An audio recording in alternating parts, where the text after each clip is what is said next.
The encounter on the road. Marcus Hayes was a man of quiet kindness, known across the small town of Maplewood for his steady presence and willingness to help.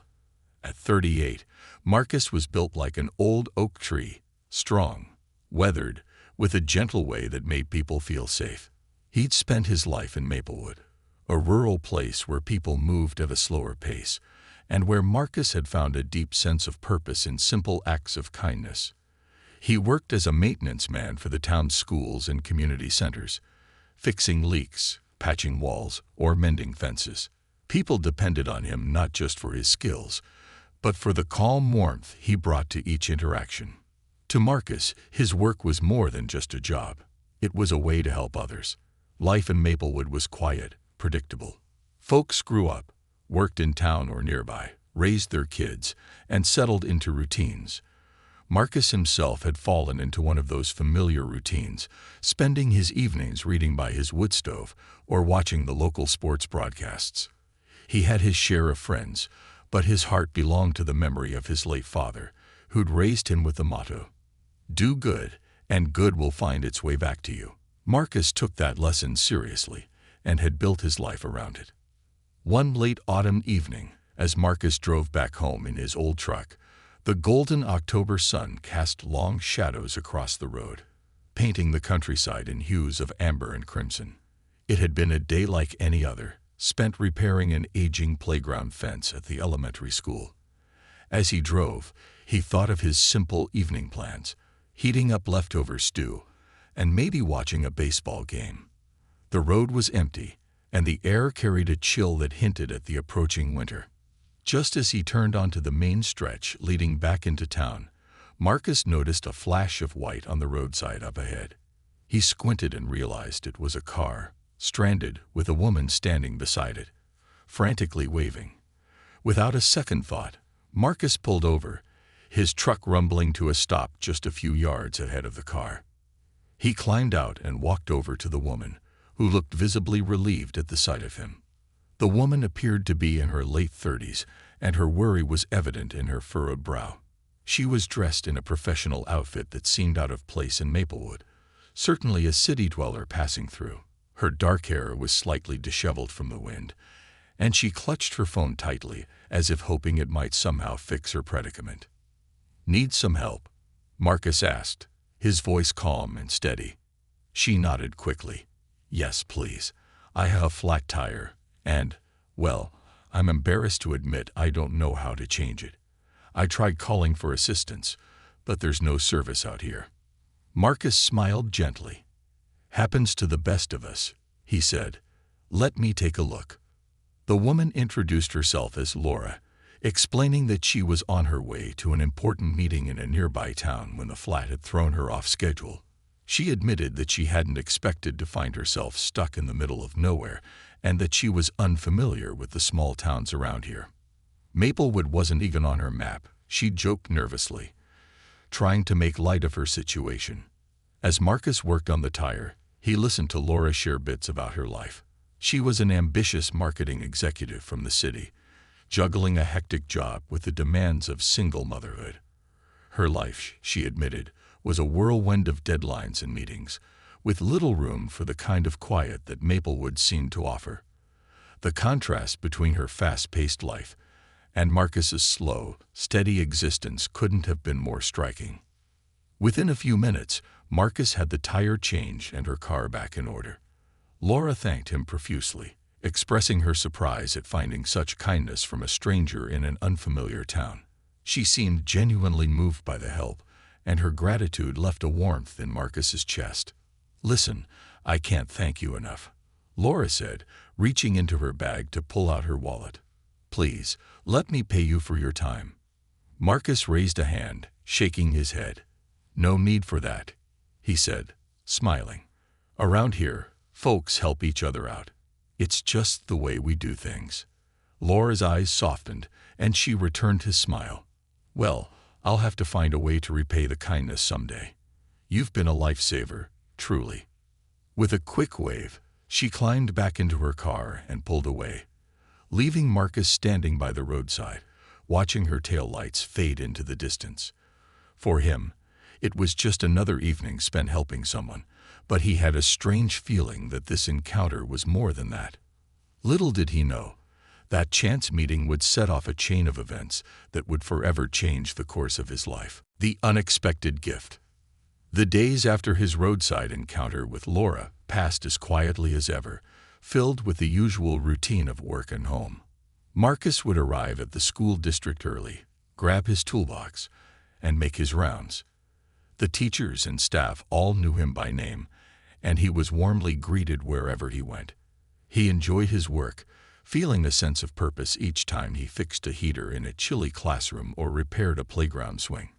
He'd earned a reputation for being reliable and kind, the sort of person people turned to when they needed help.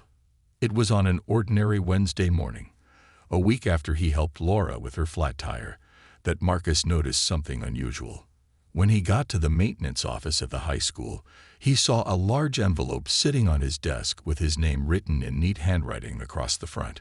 Marcus rarely received mail at work, so his curiosity was piqued. He picked up the envelope, feeling its weight, and carefully opened it. Inside was a letter and a glossy brochure for a retreat center nestled in the mountains a few hours away. As he read the letter, Marcus's brow furrowed in surprise. It was from Laura. The letter thanked him again for his kindness that evening and explained how his gesture had left a lasting impression on her. She went on to say that she had been touched by the simplicity and kindness that he had shown her, a reminder that not everyone in the world was rushing through life as she was. To her, his small act of kindness was a rare glimpse into a way of living she hadn't seen in years. She mentioned that she'd been so deeply impacted by the encounter that she wanted to show her gratitude in a meaningful way. The retreat center in the brochure, Laura explained, was a serene place she had visited once during a difficult time in her life, and it had helped her find clarity and peace. She'd arranged for Marcus to stay there, all expenses paid, for an entire week, if he wished to go. She called it a gift of gratitude, and insisted that it was hers to give and his to accept if he felt inclined. The letter ended with her best wishes, encouraging him to take a break and enjoy the quiet retreat, adding that she felt he deserved it more than anyone she'd met. Marcus sat there, staring at the letter in disbelief. A retreat. For him, he didn't know what to think. It had been years since he'd taken any kind of vacation, much less an entire week off work. His life was simple, and he liked it that way. But the more he thought about it, the more he wondered what it would be like to experience something entirely out of the ordinary. Maybe he could use a break, a week to rest and see the mountains. After all, there was a certain weariness he had carried over the years, and though he didn't like to admit it, he felt tired sometimes. After some thought, Marcus went to see his supervisor, a kind-hearted woman named Jane, who had been around long enough to know Marcus's dependable character. She was surprised by the request, but supportive, encouraging him to take the opportunity. She even hinted that he might come back from the trip with new ideas and a renewed spirit. With her blessing, Marcus called the retreat center and confirmed his stay.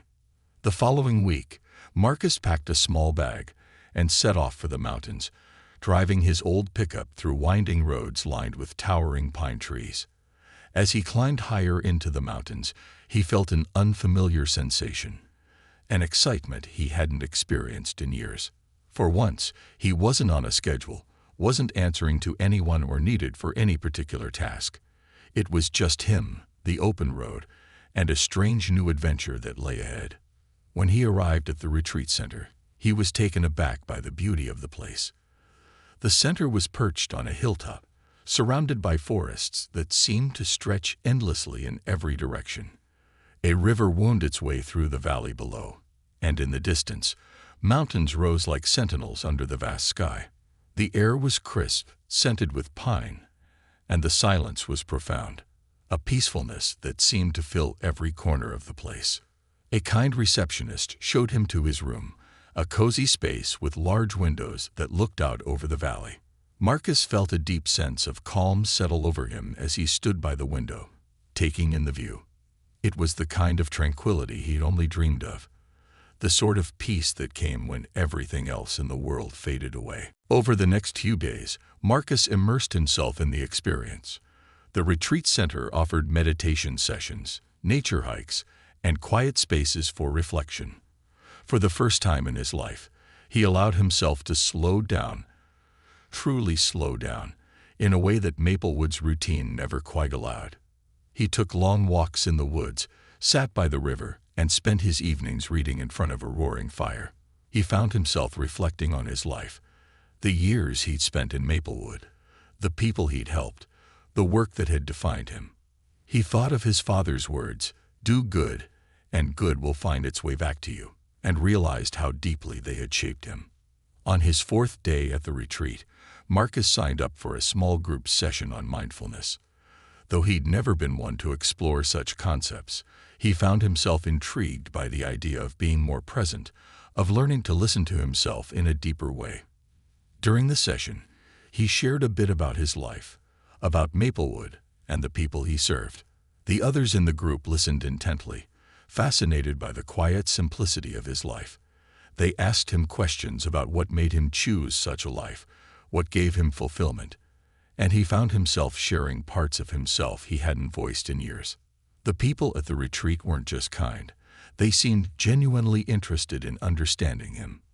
They were individuals from all walks of life, doctors, teachers, artists, all seeking something he had always taken for granted, a sense of purpose, a life driven by kindness and connection. Marcus hadn't realized it before, but he began to see how his small acts of kindness, though simple, had created a web of goodwill that stretched beyond Maplewood. He'd spent so much of his life giving that he'd rarely stopped to consider what he had received in return. On the last evening of his stay, as Marcus sat by the fireplace reflecting on the past week, he felt a profound sense of gratitude.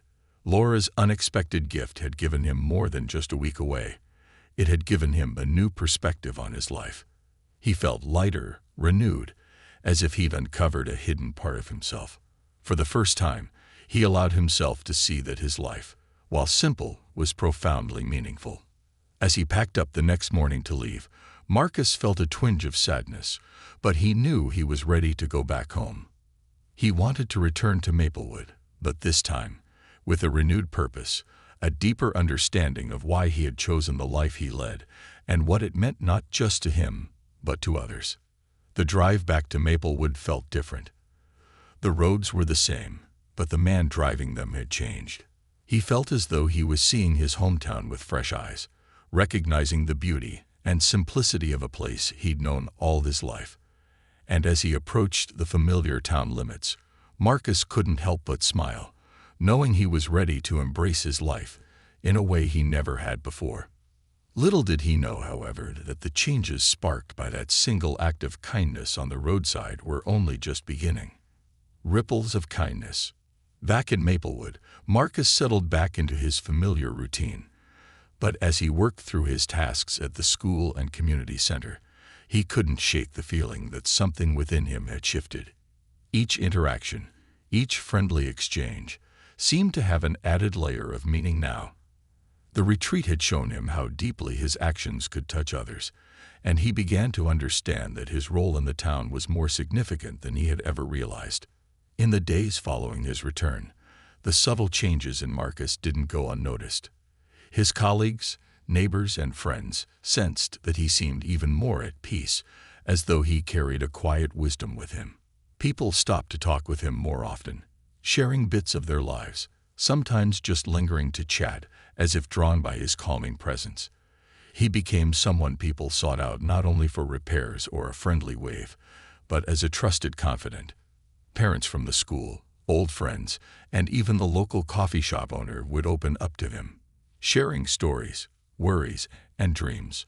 It wasn't long before word of Marcus's unusual vacation spread around town.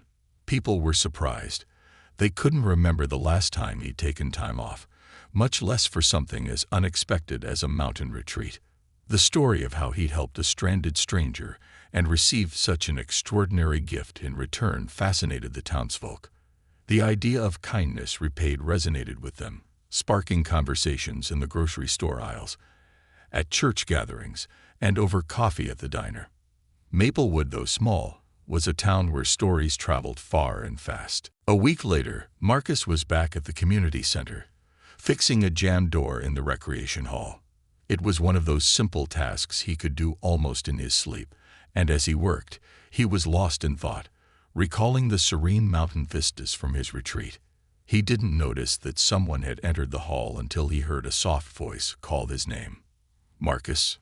Turning, he saw Sarah Jenkins, the young woman who ran the community center programs. She was in her early 30s, full of energy and enthusiasm, always organizing events and programs for kids and seniors alike. Marcus had known her since she was a teenager, watching her grow into a dedicated leader in the community. "Hey, Sarah." Marcus greeted her with a warm smile, wiping his hands on his worn work pants. Sarah hesitated, an earnest look on her face. "I heard about your trip. That was really something, what you did for that woman. I don't know many people who would stop like that, just out of kindness." Marcus shrugged, slightly embarrassed by the attention. "I was just doing what anyone else would do," he replied. "It wasn't anything special." But Sarah shook her head, smiling. "Well, it was special. And it's gotten me thinking." She paused, gathering her thoughts. "I wanted to talk to you about something. I've been trying to start a program for people in town who are struggling. Just a small group, a place for people to come and feel supported. I want it to be a space where they feel like they belong, like they're part of something." Marcus listened, intrigued, as she went on to explain her vision. Sarah wanted to create a kind of support circle, a safe place for people who were facing hard times, those who were lonely, dealing with loss, or struggling financially. She wanted them to have a place to gather, share, and find comfort among friends. "There's something about you, Marcus," she continued thoughtfully. "People trust you, and they open up to you. I was wondering if you might be interested in helping with it. Maybe just being there to talk to folks, like you always do. You'd be a kind of anchor for the group. It sounds silly, but I really think it would help." The idea caught Marcus off guard. He'd always been a man of quiet actions, helping in the background. But the thought of being there, actively supporting people in such a visible way, was a little daunting. He was a private man, and the idea of becoming more involved in this way felt unfamiliar. "Sarah, I don't know," he said slowly, scratching his chin. "I'm not sure what I'd have to offer. I'm just a repairman." But Sarah gave him a knowing smile. "You're more than that, Marcus. You have a way with people. You listen and you don't judge. That's rare. Sometimes it's not about having the answers. It's about being there, showing people they're not alone. You already do that every day, just by being you." Marcus thought about it. He remembered the way he'd felt at the retreat, the way people had opened up to him, and how he'd felt an unexpected sense of purpose. Perhaps Sarah was right. Perhaps he did have something to offer, something beyond fixing broken things. "All right," he finally agreed, nodding. "I'll give it a try. Let me know what you need." Sarah beamed, thanking him profusely and promising to get the details in place. Over the next week, she worked tirelessly, organizing the first gathering, reaching out to people in town, and preparing the community center room. She even made a small sign that read, "The Circle of Kindness," and hung it on the door. When Marcus saw it, he couldn't help but smile.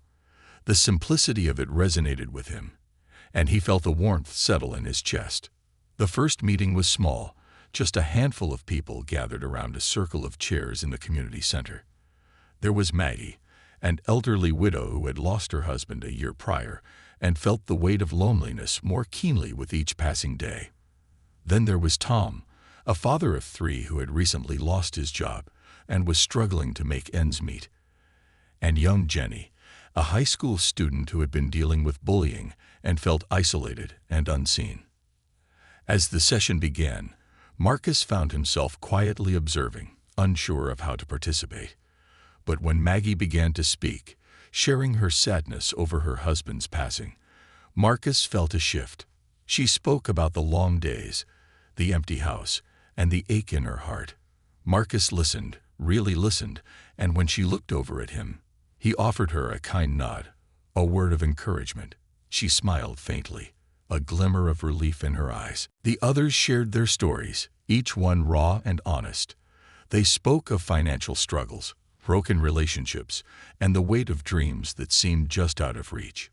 Marcus found himself speaking too, sharing some of his own experiences, the lessons his father had taught him, and the impact of kindness he'd seen in his own life. He talked about the stranger on the road, about how a simple act had led him to a week in the mountains, a gift he'd never expected, but had profoundly changed him. By the end of the meeting, something remarkable had happened. The room felt lighter, and the people around the circle looked at each other with a newfound sense of connection. In sharing their burdens, they'd found common ground, a reminder that they weren't alone in their struggles. And for Marcus, the experience was transformative. He realized that kindness wasn't just something he could offer through actions. It was something he could share through his presence, his listening, and his understanding. The circle of kindness became a weekly gathering. Word spread, and more people began attending, drawn by the warmth and camaraderie they found there. Marcus continued to help in his quiet, gentle way, guiding conversations, offering encouragement, and simply being there for those who needed a friend. He became a pillar of support in a way he'd never anticipated. Over time, the group grew closer, not just as individuals but as a community. They celebrated each other's successes, comforted each other in times of sorrow, and became a family of sorts. The sense of isolation that many had felt began to fade, replaced by a sense of belonging. For Marcus, each gathering strengthened his conviction that kindness was indeed a powerful force, one that could bring people together and heal even the deepest wounds. And as he looked around the room, filled with laughter, compassion, and the gentle strength of human connection, he realized something profound. This, too, was a gift he had been unknowingly prepared for his whole life. A town transformed. As the weeks turned into months, the circle of kindness became a fixture in Maplewood, growing beyond anything Marcus or Sarah could have imagined. People from all walks of life joined the meetings: mothers, fathers, young adults, elderly neighbors, and even some of the high school students who felt isolated or misunderstood. What had started as a small support group became a vital community resource, offering warmth and support to those who needed it most. Each session was filled with stories of resilience, empathy, and hope, and the gathering evolved into something far more powerful than any of them had foreseen. Word spread quickly across Maplewood, and people began talking about Marcus and his group with admiration and respect. Local businesses heard about the Circle of Kindness and wanted to support it. The town's bakery started donating fresh bread and pastries every week, while a nearby coffee shop supplied hot coffee and tea for the meetings. The florist even dropped off flowers from time to time, adding a bright splash of color to the community center room. Small acts of kindness began to ripple throughout Maplewood, as if Marcus's simple gesture had planted seeds in the hearts of those around him. The impact of the circle extended well beyond the weekly gatherings. Inspired by the stories they shared, people started reaching out to one another in small but meaningful ways. Neighbors who had hardly spoken for years began checking in on each other. People took turns bringing meals to the elderly, shoveling snow for single mothers, or offering rides to those without transportation. The sense of isolation that had crept into their lives began to dissipate, replaced by a feeling of unity and belonging that spread like a gentle wave across the town. One winter evening, Marcus sat in his modest living room, reflecting on the journey that had brought him here. The transformation of Maplewood felt surreal, almost as if it had taken on a life of its own. He felt a profound gratitude for the role he played, not just as the man who had changed a stranger's tire on the roadside, but as someone who had helped build a community from kindness and compassion. He thought back to his father's words, "Do good, and good will find its way back to you," realizing how those simple words had woven themselves into the very fabric of his life. As he stared into the flickering flames in his fireplace, Marcus's thoughts were interrupted by a gentle knock at the door. It was unusual to have visitors so late, especially on a cold winter's night. He opened the door to find Sarah standing there, bundled up against the chill, her face lit by the warm glow from his doorway. "Sarah, what brings you here?" he asked, surprised but pleased to see her. Sarah stepped inside, shaking the snow from her boots. "I needed to talk to you, Marcus," she said with a smile. "I have something exciting to share, and I couldn't wait." Intrigued, Marcus offered her a seat and poured her a cup of tea, the rich aroma of chamomile filling the room. Sarah looked at him, her eyes bright with enthusiasm. "Marcus," she began, "we've started something really special here. The circle has become a lifeline for so many people. It's more than just a group. It's a place where people feel safe, connected, and valued. And it's made me think about what we can do next." Marcus nodded, encouraging her to continue. "What do you have in mind?" She took a deep breath, clearly excited. "I want to take this further. I've been talking to some of the town council members, and they're interested in supporting us. We could establish a formal organization, a community center where people can find resources, counseling, and support whenever they need it. Imagine a place where people can gather not just weekly, but any time they need a friend, a warm meal, or a listening ear." The idea left Marcus speechless. A community center dedicated to kindness and support. It was beyond anything he had ever envisioned. The thought of creating a permanent space for people to come together, to feel connected and supported, stirred something deep within him. "Sarah, that sounds incredible," he finally replied, his voice filled with wonder. "But I wouldn't know the first thing about running a place like that." Sarah laughed, her eyes shining with warmth. "You don't have to run it, Marcus. You've already done more than enough. You inspired this whole movement. All we need is your blessing, and maybe your presence, now and then, as the heart of it all." As they spoke, Marcus began to see the possibilities. A community center could offer so much to Maplewood, a safe haven for those who felt alone, a gathering place for neighbors to connect, and a resource for those who needed guidance and support. It would be a place where kindness was cultivated, where people could come not just to receive help but to give it as well, in ways that suited their talents and strengths. The weeks that followed were filled with planning, organizing, and hard work. Sarah led the charge, rallying volunteers and gathering support from local businesses and town officials. Marcus helped where he could, speaking at town meetings, sharing his vision, and encouraging people to get involved.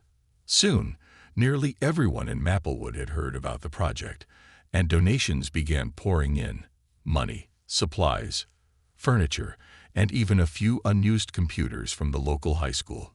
As spring arrived, so did the grand opening of the Maplewood Community Center, a modest but welcoming building located right in the heart of town. The entire town showed up for the occasion, and Marcus found himself at the center of attention, something he was still unaccustomed to but deeply moved by.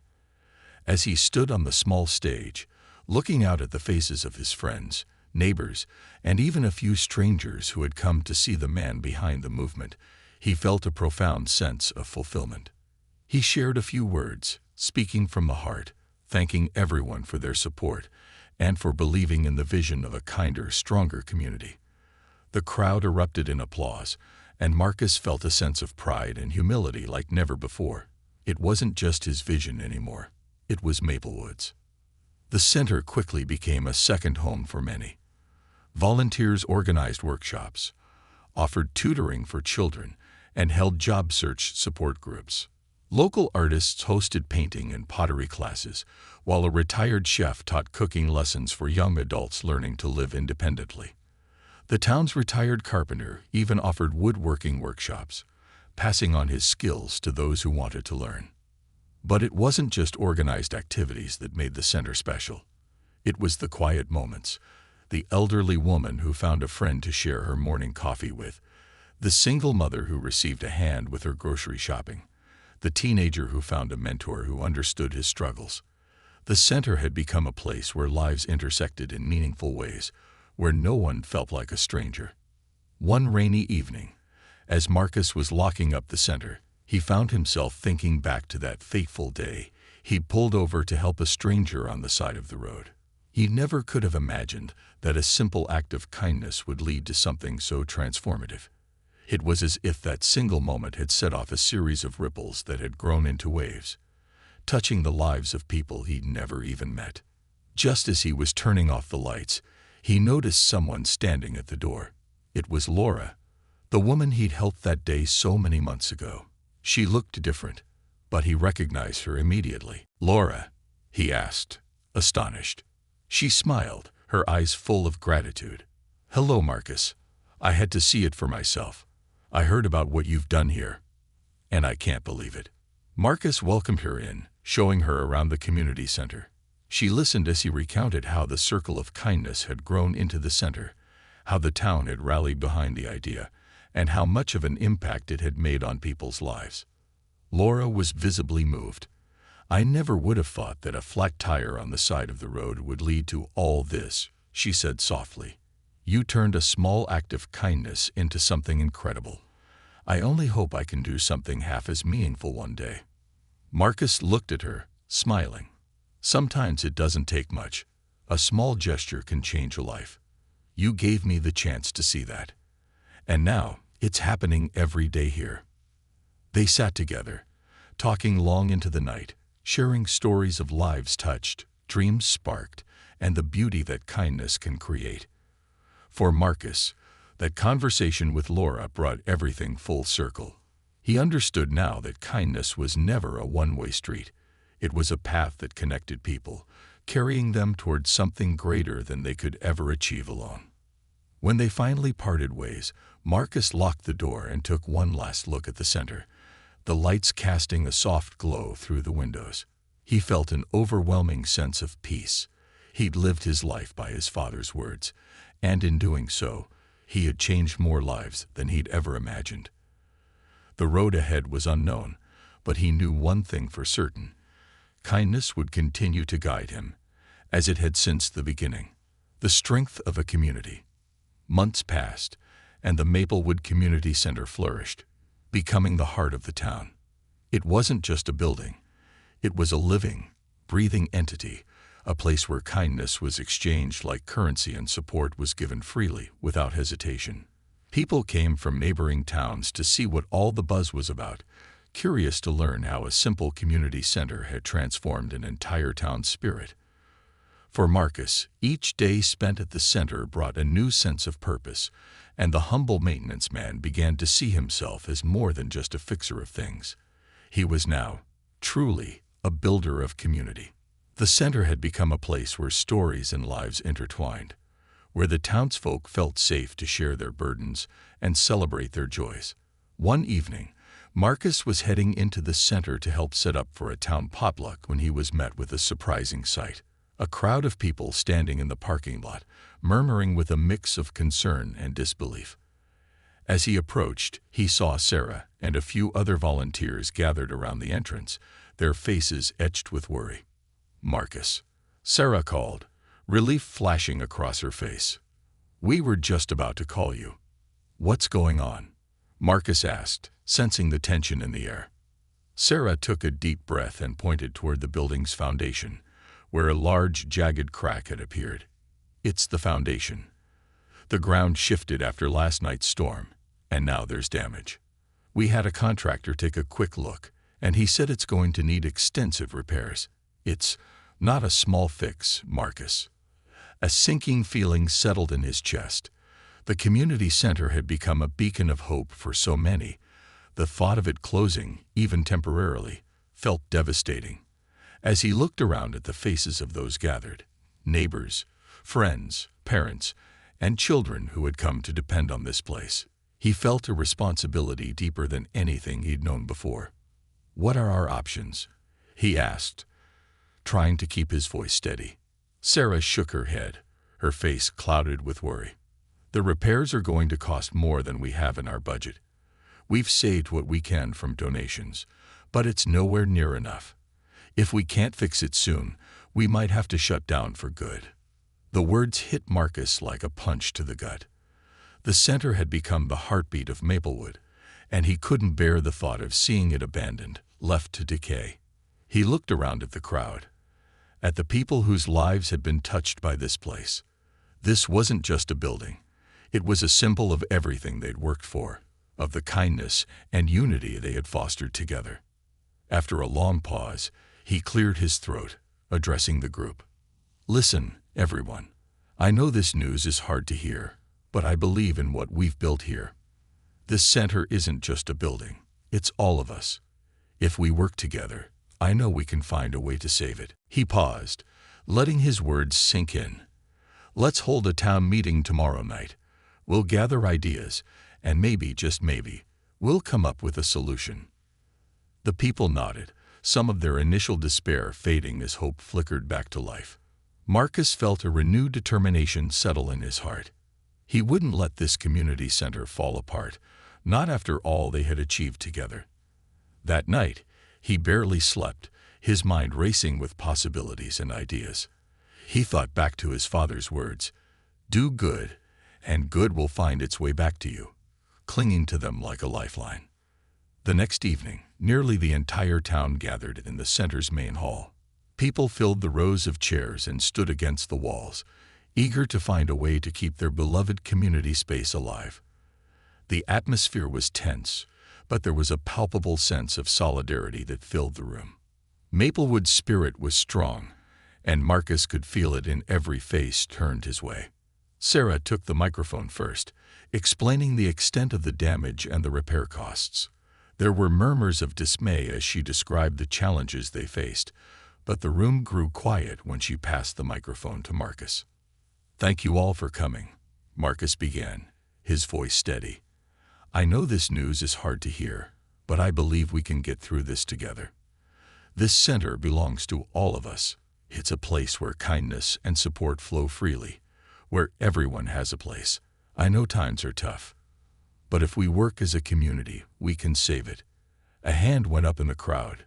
It was Tom, one of the regulars at the Circle of Kindness who had found support there after losing his job. "Marcus, if we all pitch in, with that help, I can offer a few hours of my time each week. I've done some construction work before, and I'd be happy to help with repairs." The room buzzed with renewed energy. Other hands went up, each person volunteering skills, time, or resources. A local electrician offered to handle any rewiring at no cost. A plumber raised his hand, offering his services free of charge. The town's carpenter pledged to fix the flooring, and even suggested he could source some low-cost materials from his connections. As people volunteered their time and expertise, a plan began to take shape. Someone suggested a fundraising event, an idea that sparked enthusiasm throughout the crowd.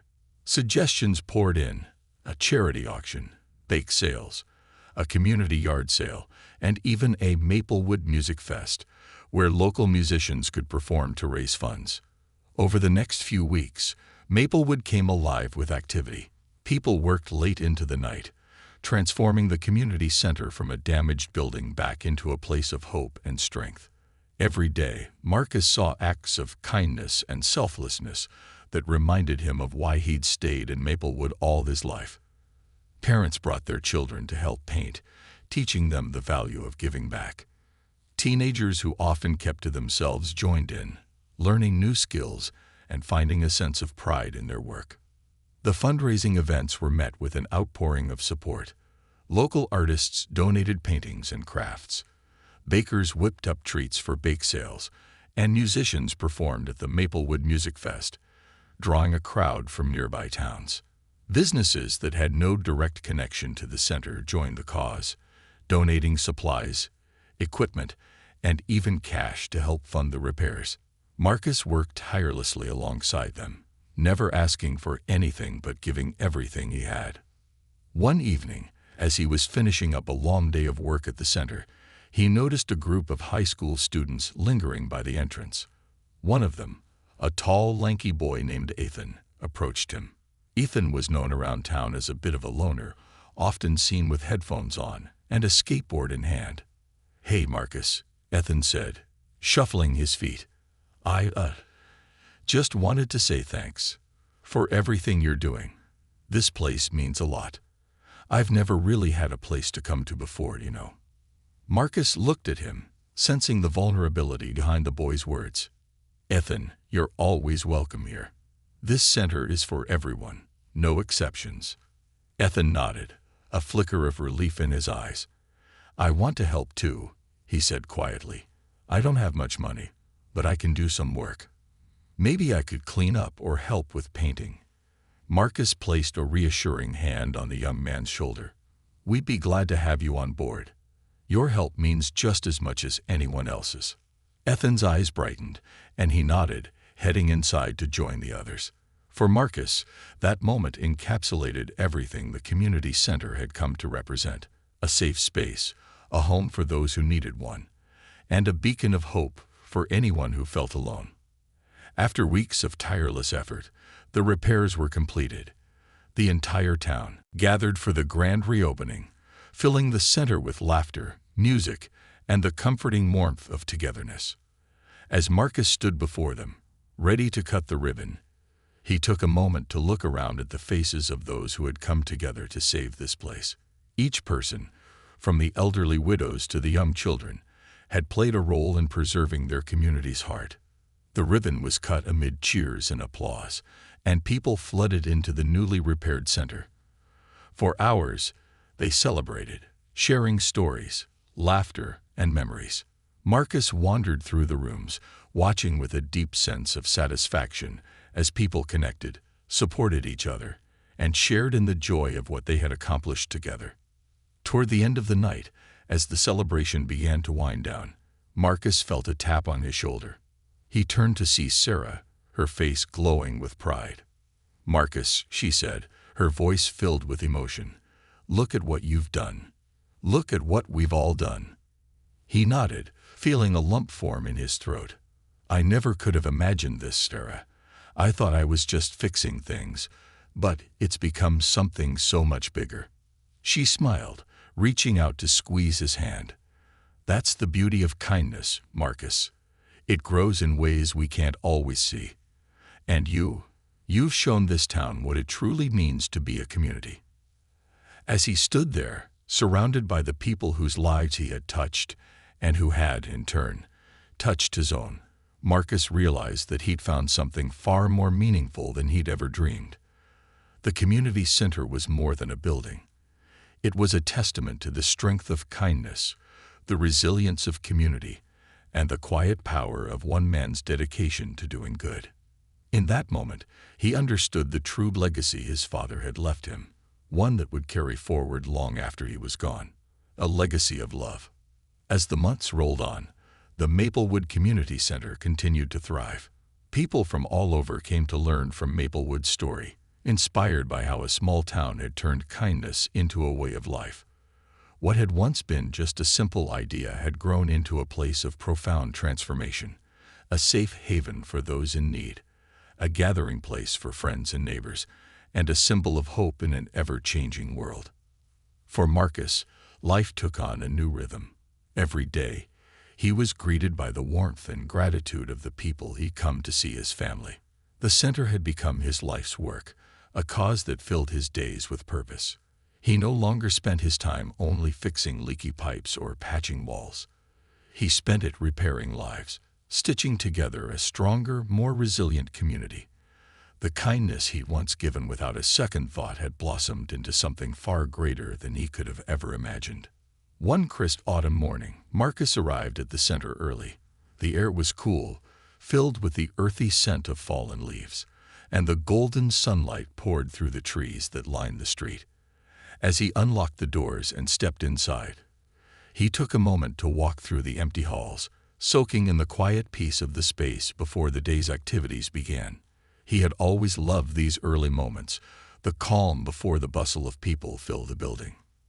As he walked through the hall, admiring the artwork that local children had hung on the walls, he heard the faint sound of footsteps behind him. He turned to see Sarah, smiling softly as she joined him. "Early as always, I see," she teased, a glint of affection in her eyes. Marcus chuckled. "Old habits, I guess." There's something about this place in the morning. Makes me grateful every day for what we've built here." Sarah nodded, a thoughtful expression on her face. "That's actually what I wanted to talk to you about, Marcus. There's something I've been meaning to ask you." Marcus raised an eyebrow, curious. "What's on your mind?" She took a deep breath, gathering her thoughts before speaking. "Marcus, I know how much this center means to you. And to everyone else, of course. And that's why I wanted to ask if you'd consider something important." He waited, sensing the weight of her words. "Go on." Sarah hesitated for a moment before continuing, her voice filled with sincerity. "Marcus, we've been talking to some of the town council members and other local leaders. They see what you've done here, the impact you've had on Maplewood. And, well, they want to ensure that this legacy continues, even long after we're all gone. We want to create something permanent, something that will keep the spirit of kindness alive for generations to come." Marcus felt his heart stir, a sense of pride and humility filling him. "What are you suggesting?" She smiled warmly. "We'd like to establish the Marcus Hayes Foundation for Community Kindness. It would be a nonprofit organization dedicated to supporting community centers, programs, and outreach efforts like ours in other towns. With the foundation, we could help other communities build their own spaces for connection and support. Your story, your values. Do good, and good will find its way back to you. It could inspire towns everywhere to do what we've done here." The weight of her words settled on him, filling him with a mixture of astonishment and gratitude. A foundation named after him. The thought was humbling, almost surreal. He'd spent his life in quiet service, never expecting recognition or praise. To think that his small acts of kindness could have such a lasting impact was both overwhelming and heartwarming. He took a moment to gather his thoughts, then looked at Sarah, his voice thick with emotion. I don't know what to say, Sarah. I never dreamed something like this would happen. I was just doing what felt right." She reached out, placing a reassuring hand on his shoulder. "And that's exactly why we want to do this, Marcus. Because you've shown us that kindness doesn't need to be grand to make a difference. You've touched so many lives, and we want to carry that forward, to make sure that your legacy lives on." The days that followed were a whirlwind of planning and meetings. The entire town came together to support the creation of the foundation, with volunteers and donors eager to contribute. Local artists created a beautiful logo for the foundation, a simple heart intertwined with an oak tree, symbolizing strength, resilience, and compassion. The town's leaders organized a formal launch event, a celebration that brought together everyone who had been part of the community center's journey. On the day of the launch, the center was filled to the brim. People from Maplewood and neighboring towns gathered in the main hall, where a stage had been set up for the occasion. A banner with the words, "Marcus Hayes Foundation for Community Kindness," hung proudly above the stage, and the air was thick with excitement and pride. As the event began, Sarah took to the podium, her voice strong and clear as she spoke of the impact Marcus had had on the town, the lives he'd changed, and the future they hoped to build through the foundation. She spoke of the day he'd stopped to help a stranger on the side of the road, a single act of kindness that had set off a chain of events leading to this moment. Finally, she called Marcus to the stage. The crowd erupted into applause as he stepped forward, their cheers echoing through the hall. He looked out over the audience, seeing the faces of friends, neighbors, and even strangers who had come to celebrate this moment with him. He felt a rush of emotion, a profound sense of gratitude that nearly took his breath away. Clearing his throat, Marcus began to speak, his voice steady but filled with warmth. "Thank you all," he said, his eyes scanning the crowd. "Thank you for believing in the power of kindness, for standing with me, and for building this community with love and compassion. When I started at the community center, I never expected any of this. I was just a repairman, trying to help where I could. But each of you showed me that kindness, when shared, can grow beyond what any one person could accomplish alone." He paused, looking down for a moment before continuing. I'm honored that my name is on this foundation. But the truth is, this belongs to all of us. Every one of you has made this possible. It's not just my legacy. It's Maplewood's legacy." The crowd fell silent, hanging on his every word as he continued. "My father always told me, do good, and good will find its way back to you." And looking around this room, I see how true those words are. Each of you has shown me what it means to be part of something greater than myself. This foundation isn't just about me or this community. It's about spreading kindness to places that need it, to people who might feel alone, and to towns that are searching for hope. Together, we can make a difference. He looked out at the audience, a humble smile crossing his face. "Thank you for believing in this dream, for carrying forward a vision of kindness. I'm grateful for each and every one of you." As he stepped down from the podium, the applause was deafening. People rose from their seats, cheering and clapping, their faces shining with admiration and gratitude.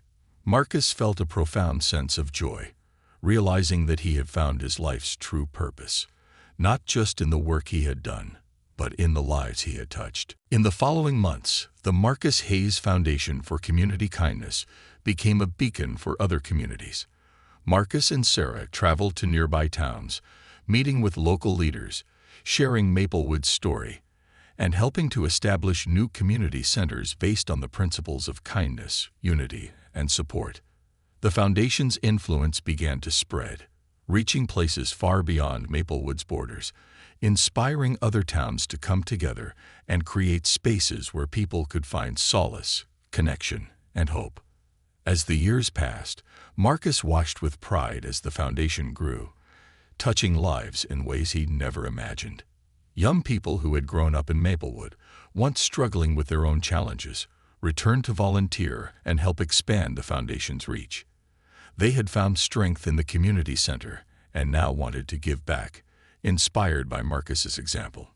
In time, the foundation extended its reach beyond Maplewood, helping communities rebuild after natural disasters, providing safe spaces for youth in need, and funding programs for senior citizens who needed companionship and care. It became a network of kindness that spanned countless towns, each one infused with the values that Marcus had lived by all his life. In his later years, as Marcus walked through Maplewood's familiar streets, he was often stopped by townsfolk, some familiar, some new, who greeted him with smiles, gratitude, and stories of how their lives had been changed. The community center had not only restored Maplewood, but had brought hope to people he'd never even met, in towns he'd never visited. One evening, as he sat on a bench overlooking the center, now bustling with activity, he felt a profound sense of peace. He had found fulfillment, not in fame or wealth, but in the quiet legacy of love and kindness he'd helped to create. The words of his father echoed in his heart, a guiding light that had led him every step of the way. And as the sun set over Maplewood, casting a golden glow across the town he had devoted his life to, Marcus knew he had found his place in the world. He had done good, and in return, his life had been filled with more love, joy, and purpose than he could have ever dreamed. Maplewood would remember him not just as the man who had helped build the community center, but as the one who had shown them all the power of a single act of kindness and the boundless legacy it could leave behind. Passing the torch. The years had been kind to Maplewood, and the small town flourished under the guiding influence of the Marcus Hayes Foundation. New families moved in, drawn by the stories of a place where neighbors looked out for one another and where kindness was a cornerstone of the community. Maplewood had transformed, yet it retained its small-town charm, thanks in large part to the values that Marcus had instilled. The community center was always bustling with activity, children playing, elderly folks gathering for morning coffee, and local artists and musicians sharing their talents. It had become a space where people connected, healed, and grew. As Marcus aged, his role at the foundation evolved. His hands, once so steady and strong, grew slower, and he found himself needing more rest. The townsfolk noticed that he wasn't as quick to climb ladders or lift heavy tools, but his presence remained a constant source of comfort and guidance. He had long since become the town's unofficial patriarch, someone whose wisdom and warmth were sought after by everyone. Marcus didn't mind stepping back from the physical work, knowing that the foundation and the community center had long outgrown any one person. It was now a living, breathing entity, sustained by the people it had nurtured. But as time went on, Marcus began to think about the future. He knew that, eventually, he would have to let go completely, to pass on the leadership of the foundation to someone else.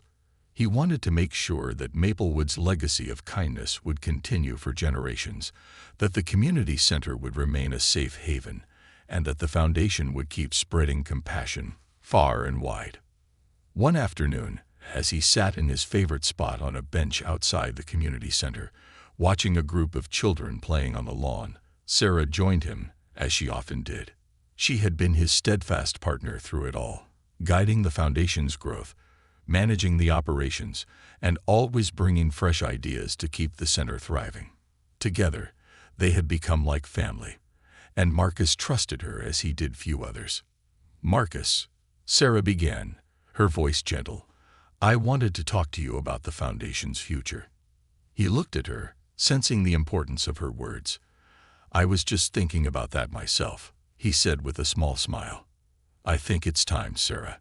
Time for me to pass the torch." She nodded, her expression thoughtful. "We've come so far, and we couldn't have done it without you. But I think you're right. It's time to start thinking about the next chapter." They sat in silence for a moment, both of them taking in the scene around them.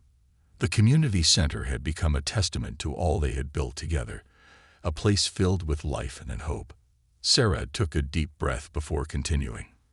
"I've been thinking about Ethan," she said softly. Marcus raised his eyebrows, a flicker of recognition lighting his eyes.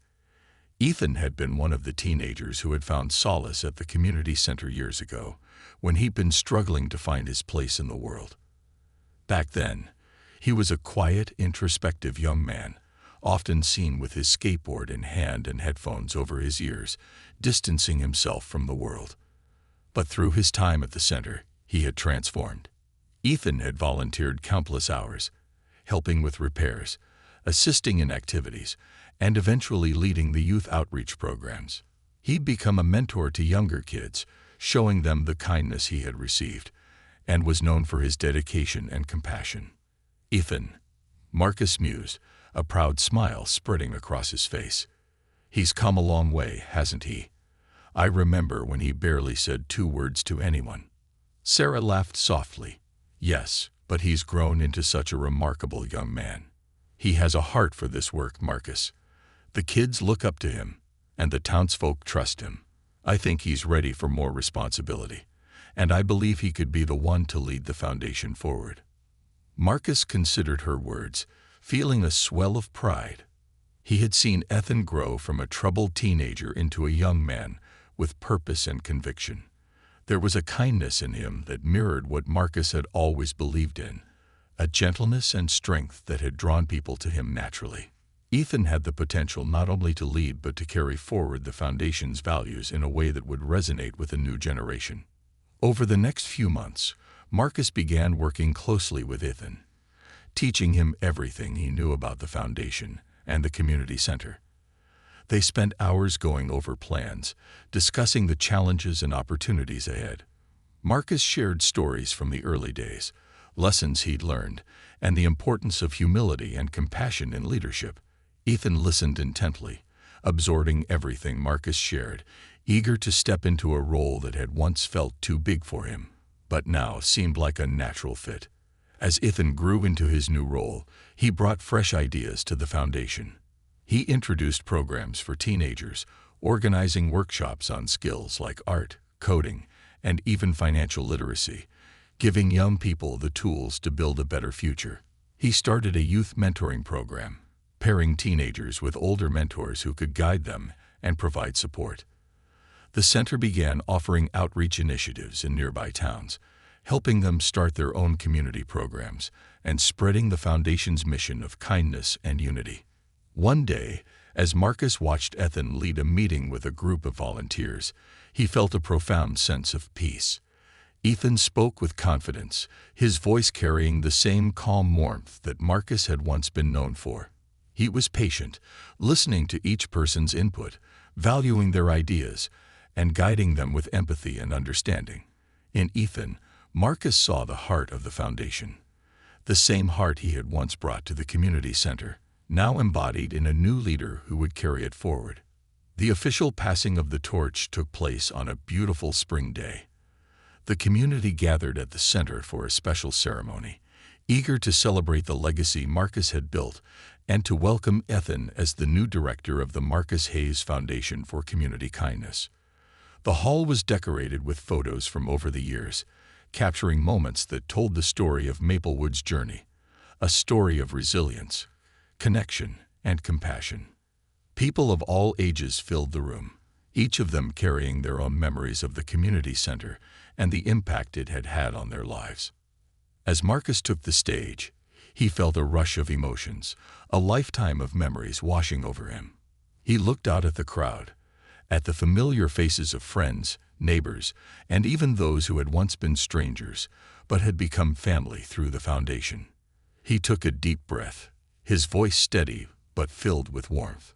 "Today marks a new chapter," he began, his gaze resting on Ethan, who stood to the side, watching with respect and admiration. "Years ago, I never imagined that a simple act of kindness would lead to all of this. I was just a man trying to help where I could, guided by the words my father taught me. Do good, and good will find its way back to you." He paused, letting the words sink in. The foundation has grown into something far greater than any one person. It's a testament to all of you, to the power of kindness and community. And now, it's time for me to step aside and let a new leader carry forward this vision. He turned to Ethan, extending his hand. "Ethan, you've shown a strength and compassion that inspire everyone around you. You understand what this place means because it's been a part of you, just as it's been a part of me. I have no doubt that you will lead the foundation with integrity, kindness, and a heart open to everyone who walks through these doors." Ethan took his hand, his eyes shining with emotion. "Thank you, Marcus. I'll do my best to honor what you've built here, to keep this community strong and connected." The room erupted into applause, the sound echoing off the walls as Marcus and Ethan stood together, bridging the past and the future of the foundation. Marcus felt a profound sense of fulfillment, knowing that he had left the foundation in capable hands, and that the values he had dedicated his life to would live on.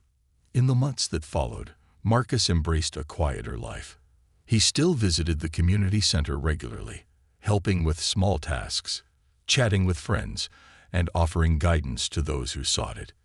People would often stop him in the street, sharing stories of how the community center had impacted their lives or how they had been inspired by his journey. His legacy had become interwoven with Maplewood's story, a testament to the power of compassion and the enduring strength of a community united by kindness. And as he walked through the town he loved, Marcus felt a peace he hadn't known in his younger years.